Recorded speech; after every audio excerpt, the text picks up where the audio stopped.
Said goodbye to longtime state lawmaker Ben Atchley.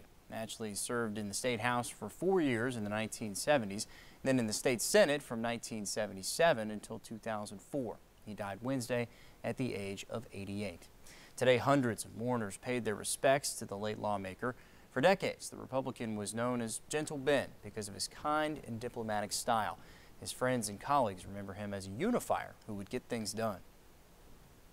He personified civility in government and also doing the right thing, and you put those two together with that, calm demeanor, and it's no wonder that he got so much done. His ability as a minority leader to work with the majority and carry through on the governor's legislative package. Colleagues remember him as a mentor to many, including Congressman-elect Tim Burchett. The Ben Atchley Tennessee State Veterans Home in West Knox County is named in his honor. The post office on Young High Pike in South Knoxville is also named in his honor.